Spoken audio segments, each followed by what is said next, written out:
One more dispossessed child, do you suppose? Another refugee? Very much otherwise. This child's opportunities are those her parents could never have known or imagined.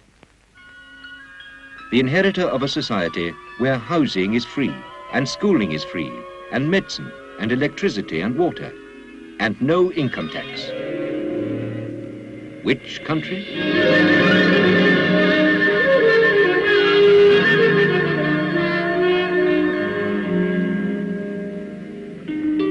This is the classical desert. Endless vistas of emptiness. A desolation of sand, salt flats, and sun. 25,000 square miles of cruel and comfortless wasteland.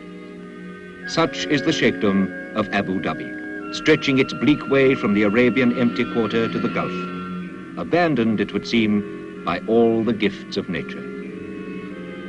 Only the hardy Bedouin, who take special pride in being master of the desert, could settle here and survive. Of such mettle are the Bani Yas tribes from the Liwa oasis.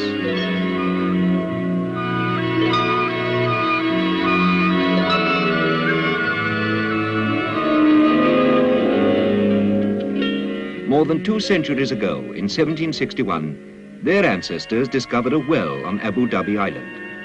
And there they built the first huts of what was to become the country's capital. And indeed, until very recent times, the inhabitants of Abu Dhabi town were still living in homes of baked mud or brittle palm leaves. One building alone stood above and apart in its aloof and dilapidated dignity. The palace of the ruler. Sheikh Shaikh bin Sultan, the former ruler of Abu Dhabi, had granted concessions to various oil companies for exploration in his domain, but little had come of it. Before the discovery of oil, Abu Dhabi had existed tenuously on pearl fishing. But with the 30s came the World Depression, and the Japanese had by then learned to cultivate pearls by the million. The Second World War was one more blow. The oil companies stopped their searching. Abu Dhabi, isolated on the rim of the desert no one wanted, sank into poverty and isolation.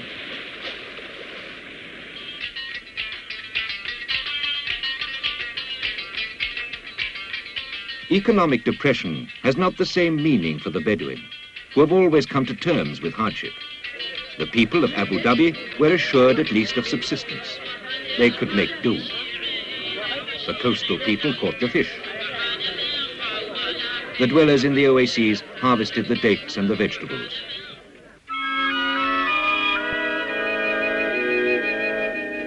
And between the oases and the towns moved the nomads with their flocks and herds, selling meat and milk.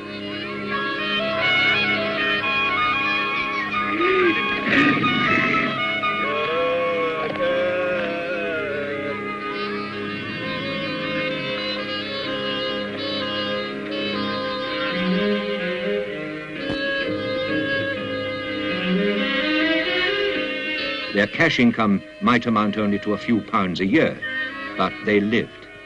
Nevertheless, such a living was tough and rigorous and exacting. The land is virtually waterless, and life meant an almost permanent state of movement, mile after mile, from one meager grazing ground to the next.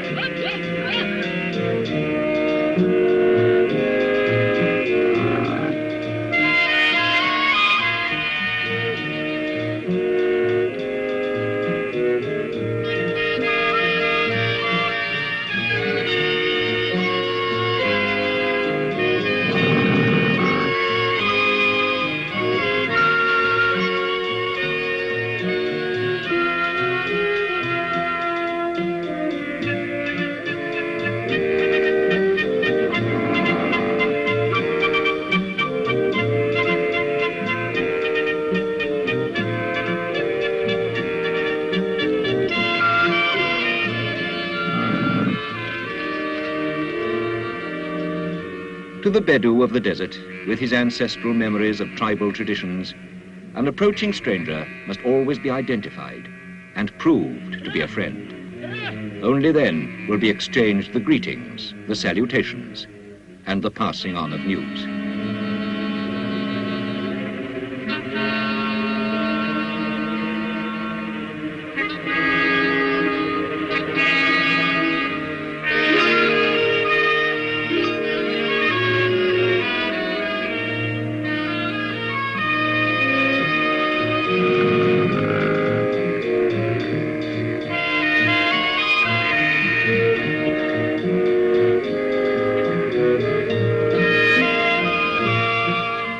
The Bedouin are a tough and durable people. It is their pride that they can survive where few others could. Their manner of life and even their costume have barely changed since the days of Abraham. Their folklore and their poetry are not of tranquil things, but of wars and gallantry, of loyalty, courage, and conquests.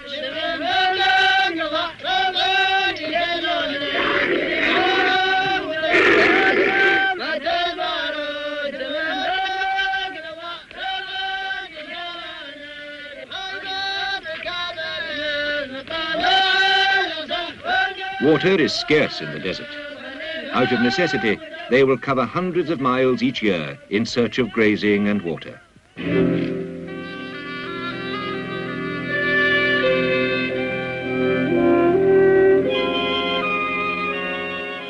After the Second World War, the oil prospectors came back to the Gulf. Fields for development had already been established in Kuwait and neighboring Qatar. But the Gulf Emirates, with Abu Dhabi the largest, were still a great speculation. In 1949, after long surveys and tests, an oil company began to drill the desert 80 miles from Abu Dhabi town. That same year, the ruler formally declared sovereignty over Abu Dhabi's offshore areas. Then, in 1953, after 2 years of negotiations, he granted a concession to explore 12,000 square miles of seabed off the coast of Abu Dhabi.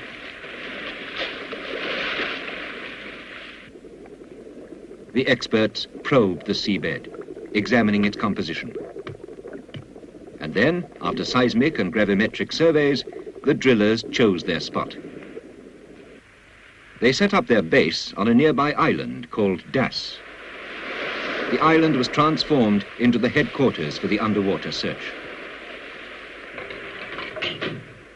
Experts from Europe and many other parts of the world started to descend on the desert island, which till then had only been inhabited by wild birds.